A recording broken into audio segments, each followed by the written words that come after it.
with a great say by Robert Frost, that is, education is the ability to listen to almost anything without losing your temper or your self confidence. With this, we'll start one more problem in the spring.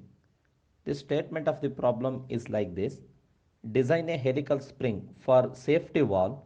The wall must blow off at a pressure of 1.2 megapascal and should lift by 3 mm for 5% increase in pressure. The wall diameter is 60 mm. The allowable maximum shear stress is 400 meganewton per meter square and modulus of rigidity is 82.7 into 10 to the 3 meganewton per meter square. Take spring index as 8. This is the given problem. Now we'll list out the given data for the statement of the problem. Design a helical spring for safety wall. So here we supposed to design a helical spring means wire diameter D, mean diameter capital D, inner diameter of the spring coil Di, outer diameter of the spring coil D naught, deflection Y, number of active coils I, free length L naught, solid length L, pitch P. These are all the various unknowns we are supposed to find. The conditions he has given: the wall must blow off at a pressure of 1.2 megapascal. So this is the initial pressure, that is P1 is equal to 1.2 megapascal or 1.2 Newton per mm square, and should lift by 3 mm for 5% increase in pressure. So here he has given the condition: by increasing the pressure by 5% means 1.05 times the P1. It comes around 1.26 megapascal. For that particular increase in the pressure, lift or deflection difference L1 minus L2 or Y1 minus Y2, that comes around 3 mm, that we need to consider. The wall diameter is 60 mm. The allowable maximum shear stress is 400 meganewton per meter square. Allowable shear stress tau, that is equal to 400 meganewton per meter square or 400 newton per mm square, and modulus of rigidity is 82.7 into 10 to the 3 meganewton per meter square or 82.7 into 10 to the 3 newton per mm square. Take spring index as 8. Spring index capital C is equal to 8, that is equal to capital D by D. Our relation we got: mean coil diameter capital D is equal to 8 times the wire diameter D. Let us list the various formulae required to deal this particular problem.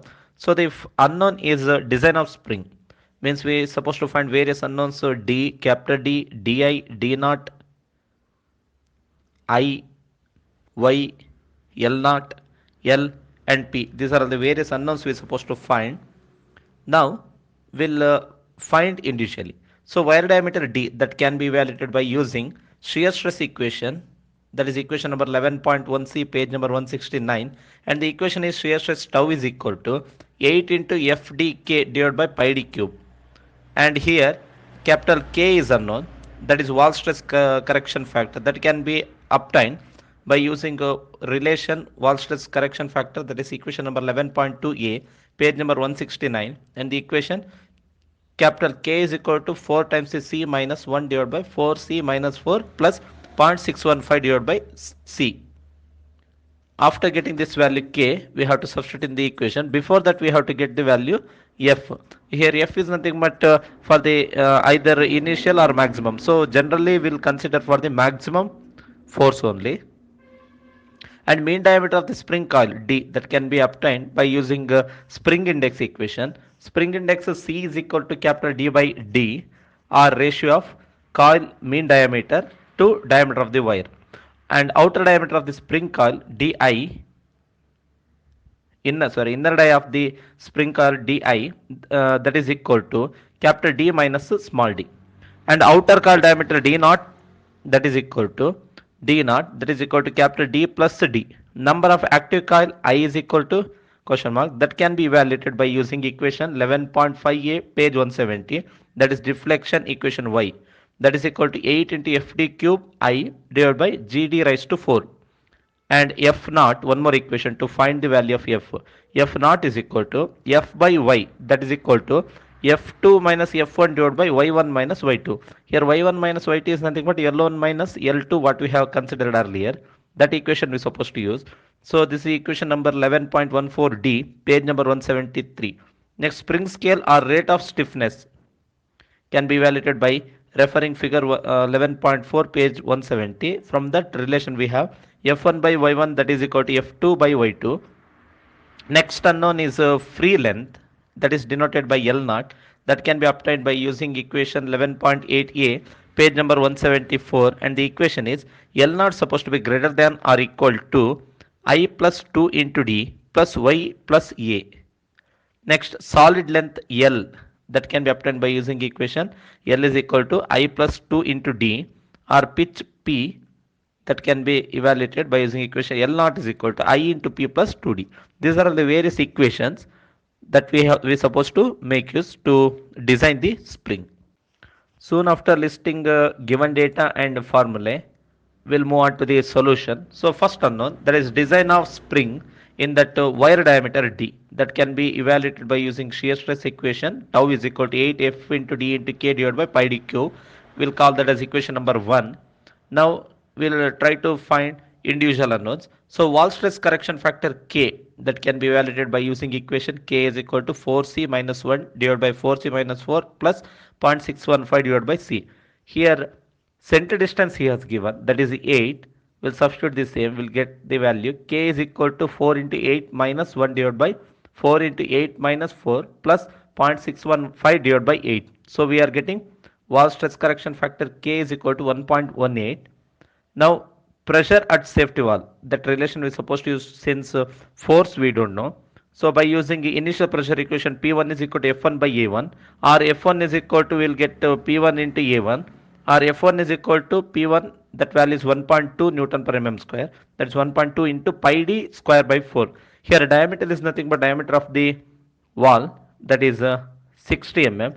We'll substitute the same, we are getting the initial force F1 is equal to 3392.92 Newton, and by using, since he has given final force, that is final pressure he has given 5% increase, so that is 1.26 Newton per mm square. Now by using equation Ft is equal to P2 into A2, Ft is equal to P2 is nothing but 1.26, and area remains same, that is pi into 60 square by 4. So we are getting final force, maximum force on the spring. Ft is 3562.56 Newton, and this particular load is the responsibility will be the responsible for that maximum deflection what he has given, that we supposed to consider. After getting the value forces F1 and F2, in that we supposed to consider maximum force for the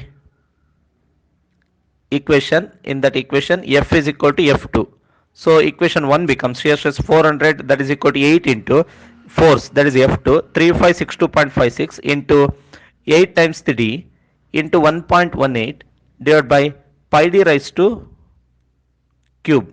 So finally we are getting the value D is equal to 14.63 mm. But it is not the final wire diameter, since we are supposed to refer the standard wire diameter from table 11.2, page 188. In that he has given for the range 6.5 to 11, we are supposed to go with the increment of 0.5 mm. So nearest value for 14.63 is 15. So we are supposed to finalize the standard wire diameter D is equal to 15 mm. That is the required value of standard wire diameter. Once we get the value of wire diameter, next we are supposed to find mean coil diameter or mean diameter of the spring coil D, that can be obtained by using a spring index equation. Capital C is equal to capital D by D, or 8 is equal to capital D divided by 15. So capital D is nothing but 15 into 8, that is 120 mm. This is the mean diameter of the spring coil. Now we'll find out the inner diameter of the spring coil DI. DI is equal to mean coil diameter D minus spring wire diameter D. So DI is equal to 120 minus 15, or DI is equal to 105 mm. This is the required inner diameter of the spring coil value. Now we'll find out outer coil diameter D naught. D naught is equal to capital D plus D. So capital D naught is equal to spring coil diameter, mean diameter, that is 120 plus wire diameter 15. So D naught is equal to outer coil diameter D naught is equal to 135 mm. Now we'll find out the unknown number of active coil I. So we'll initially call the equation deflection y is equal to 8f d cube I divided by gd raised to 4 as equation number 2. Here we are supposed to find the value of y2 as well as corresponding f2. F2 we already have. Now by using that particular value, now we are supposed to find the value of y2. That is by using spring scale or rate of stiffness equation. That is f naught is equal to f by y, that is equal to f2 minus f1 divided by y1 minus y2, that is by referring figure 11.4, that is a similar triangles he has given, in that f1 by y1 is equal to f2 divided by y2, that relation I took. Now by referring equation number 3 and 4, so we can replace f by y as either f1 by y1 or f2 by y2. So here I replaced f by y as f2 by y2 because my intention is to find the value y2. So now by using equation 3 and 4, we can write f2 by y2, that is equal to f2 minus f1 divided by y1 minus y2. Now we'll replace the value y2, that is equal to f2 into y1 minus y2 divided by f2 minus f1. So we'll substitute the value. Y2 is equal to f2 is 3562.56 into increase or change in the displacement or deflection he has given in the problem, that is 3 mm, divided by f2 is 3562.56 minus f1 is 3392.92. So we are getting deflection, final deflection y2 is equal to 63 mm. Later we need to substitute this value in the equation number 2. Now what is the value we obtained? Now we are supposed to substitute in equation number 2. We are getting y2 is equal to 8 into f2 d cube I divided by gd raised to 4.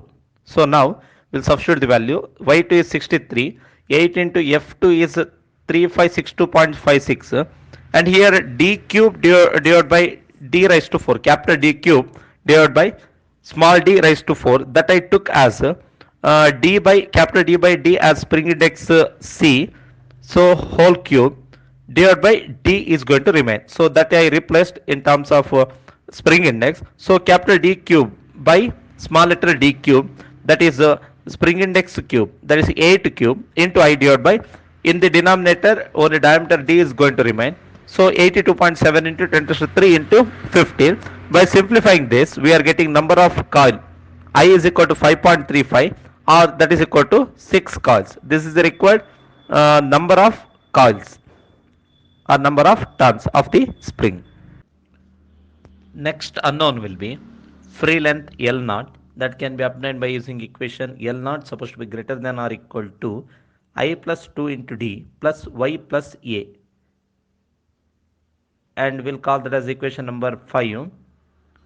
By replacing small letter y is there, right, that is a final deflection, that is y2, we'll call that as equation number 5. Now we're supposed to find the individual unknowns a as well as y2 we already calculated, that is 63 mm.